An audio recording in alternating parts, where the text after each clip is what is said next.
पंजाब और खैबर पख्तूनख्वा के इंतखाबात से मुताल्लिक सुप्रीम कोर्ट का अहम फैसला आ गया है। चीफ जस्टिस उमरता बदियाल की सरबराही में 3 रुकनी बेंच ने पंजाब में 14 मई को इलेक्शन कराने का हुक्म दे दिया है। इलेक्शन कमीशन का इंतखाबात आगे बढ़ाने से मुताल्लिक 22 मार्च का फैसला गैर आईनी करार दे दिया है और इलेक्शन कमीशन को हुक्म दिया है कि इंतखाबात की तैयारी के हवाले से कोई भी मुश्किल दरपेश हो तो अदालत से रुजू करे। सुप्रीम कोर्ट ने खुद ही पंजाब का इंतखाबी शेड्यूल भी जारी कर दिया है, लेकिन खैबर पख्तूनख्वा के हवाले से कोई फैसला नहीं किया है। सुप्रीम कोर्ट ने 1 मार्च के फैसले की भी वजाहत कर दी है। 3 रुकनी बेंच ने 4 जजेस के नोट को मुस्तरद कर दिया है और करार दे दिया है कि 1 मार्च का फैसला 3-2 के तनासुब से दिया गया था, 4-3 के तनासुब से नहीं, और जजेस के नोट में 4-3 के तनासुब वाला मामला कानून के खिलाफ है। इसी फैसले में जस्टिस काजी फाइज ईसा और जस्टिस अमीनुद्दीन के फैसले को भी रद्द कर दिया गया है और 3 रुकनी बेंच की जानिब से लिख दिया गया है कि जस्टिस काजी फाइज ईसा की सरबराही में फैसला देने वाले 3 रुकनी बेंच के फैसले की कोई कानूनी हैसियत नहीं है।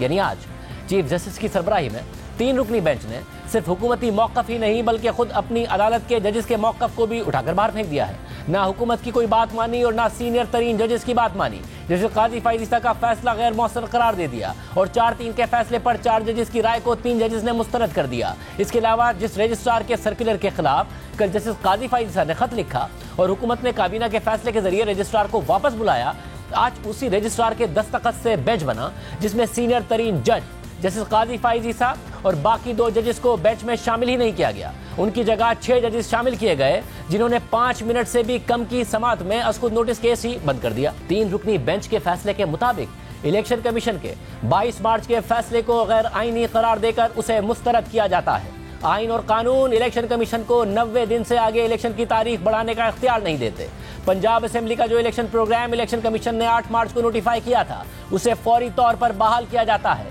मगर कुछ तब्दीलियों के साथ। और इन तब्दीलियों की वजह इसलिए पेश आई है क्योंकि 22 मार्च को जो इलेक्शन कमीशन ने फैसला जारी किया था तब इंतखाबी अमल नोटिफाइड इलेक्शन प्रोग्राम के 5वें स्टेज पर था। इलेक्शन कमीशन के ऑर्डर के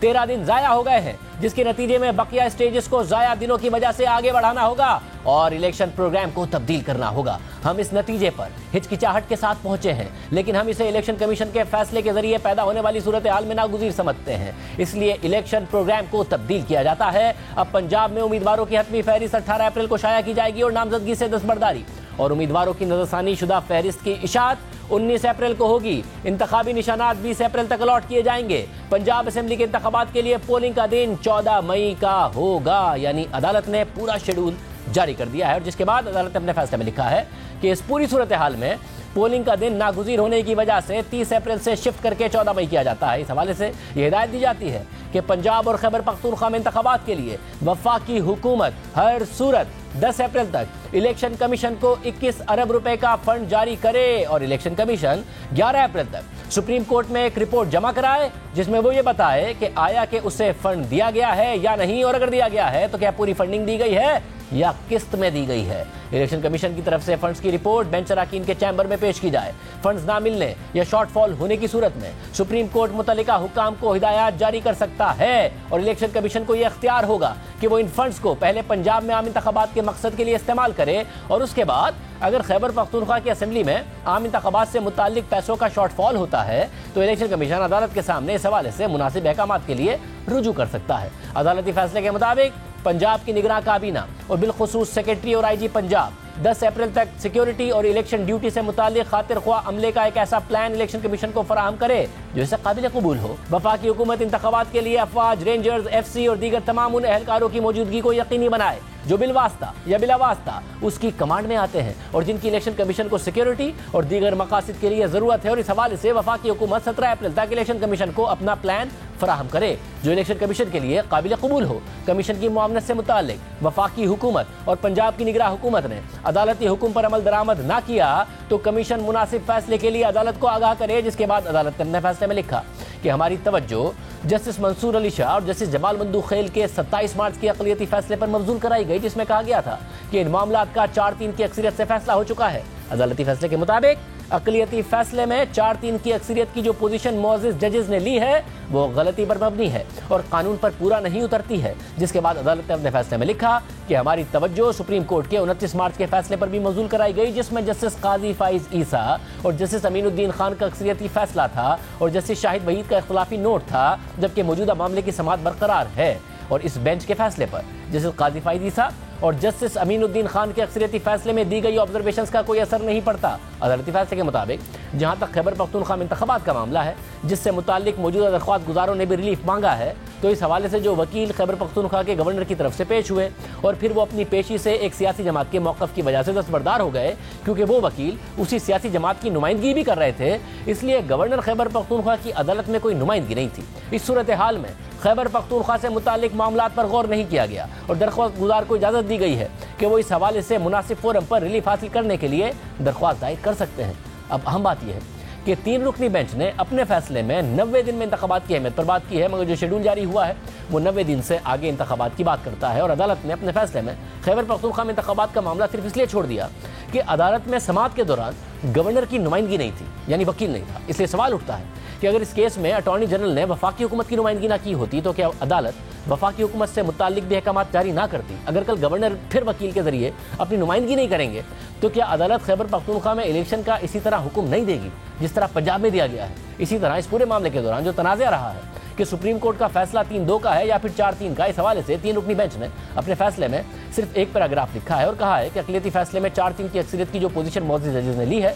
वो गलती पर मबनी है और कानून पर पूरा नहीं उतरती है। मगर जस्टिस मंसूर अली शाह ने अपने फैसले में लिखा था कि हम इस बात पर यकीन रखते हैं कि हमारा फैसला हमारे मुअज़्ज़िज़ जजेस जस्टिस याह्या अफरीदी और जस्टिस अतर मिनल्लाह के फैसले से इत्तफाक करता है और मौजूदा सूमोटो कार्रवाई को मुस्तरद करने से मुताल्लिक यह फैसला अदालत का 4-3 से अक्सरियती फैसला बनता है। जबकि हमारे मुअज़्ज़िज़ 3 जजेस ने यह करार दिया कि उनका फैसला 3-2 की अक्सरियत से अक्सरियती फैसला है और इस इख्तिलाफ राय की वजह से ऑर्डर ऑफ द कोर्ट जिसे बेंच का सरबराह बनाता है वो जारी नहीं हो सका। हम ये समझते हैं कि हमारा फैसला यानी justice Mansoor Ali Shah, justice Jamal Mandokhail, justice Athar Minallah और जस्टिस याह्या अफरीदी का फैसला अक्सरियती फैसला है और तमाम लोगों पर यही फैसला बाइंडिंग है। इसके अलावा जस्टिस मंसूर अली शाह ने अपने फैसले में मजीद लिखा कि जस्टिस अतर मिनल्लाह और जस्टिस याह्या अफरीदी के फैसले को काउंट ना करना उनको बेंच से उनकी मर्जी के बगैर निकालने के मुतरादिफ होगा। इसलिए हम समझते हैं कि मौजूदा सूमोटो कार्रवाई में 7 रुकनी बेंच में से 4 अराकीन का इसे मुस्तरद करना अदालत का अक्सरियती फैसला है।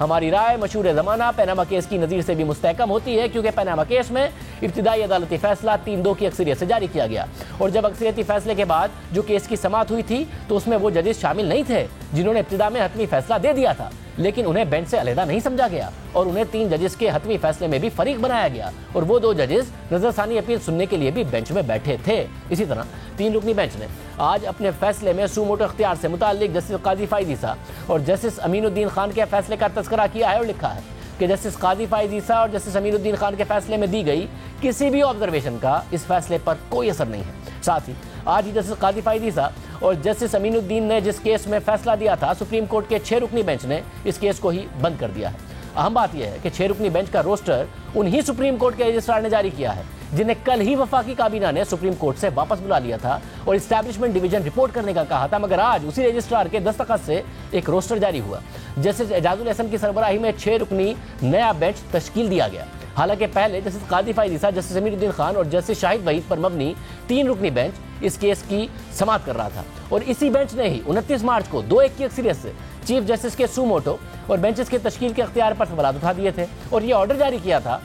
कि सुप्रीम कोर्ट के रूल्स बनने तक आर्टिकल 184(3) के तहत चलने वाले तमाम केसेस को मुलतवी किया जाए। मगर आज चीफ जस्टिस ने मज़कूरा केस की समाअत के लिए 6 रुकनी नया बेंच बना दिया और उस नए बेंच ने 5 मिनट से भी कम वक्त की समाअत में ये पूरा केस बंद कर दिया। इस नए बेंच में उन तीनों जजेस को शामिल नहीं किया गया जो पहले से ये केस सुनते आ रहे थे, यानी 6 रुकनी बेंच में ना जस्टिस काजी फाइज ईसा शामिल थे, ना जस्टिस अमीनुद्दीन खान शामिल थे और ना ही जस्टिस शाहिद वहीद शामिल थे। जस्टिस एजाजुल हसन पर हुकूमत एतराज़ करती रही है, मगर उनकी सरबराही में बनने वाले नए बेंच में justice Munib Akhtar, justice Mazahir Naqvi, justice Muhammad Ali Mazhar, justice Ayesha Malik और जस्टिस हसन अजहर रिजवी को शामिल किया गया था। हालांकि जस्टिस मज़ाहिर नकवी के खिलाफ सुप्रीम जुडिशल काउंसिल में रेफरेंसेस दाखिल किए गए हैं और सिर्फ बार्स ही नहीं बल्कि जजेस भी इस हवाले से तहकीकात का मुतालबा कर रहे हैं। इससे पहले 9 रुकनी बेंच में भी चीफ जस्टिस ने जस्टिस मज़ाहिर नकवी को शामिल किया था और फिर बाद में अटॉर्नी जनरल से अदालत की समाअत में कहा था कि ये खामोश पैगाम था। फिर कल 2 सीनियर तरीन जजेस जस्टिस काजी फाइज ईसा और जस्टिस सरदार तारिक मसूद ने सुप्रीम जुडिशल काउंसिल के अराकीन को खत लिखकर जस्टिस मज़ाहिर नकवी के खिलाफ रेफरेंस सुनने का कहा, तो आज चीफ जस्टिस ने जस्टिस मज़ाहिर नकवी को 6 रुकनी बेंच में शामिल कर दिया जिसने वो सूमोटो केस ही खत्म कर दिया जिसकी सरबराही जस्टिस काजी फाइज ईसा कर रहे थे और जस्टिस काजी फाइज ईसा के फैसले को 5 रुकनी बेंच के फैसले के खिलाफ करार दिया और जस्टिस काजी फाइज ईसा की सरबराही में जारी किए गए 2-1 के अक्सरियती फैसले के खिलाफ रजिस्ट्रार सुप्रीम कोर्ट के सर्कुलर को भी दुरुस्त करार दे दिया।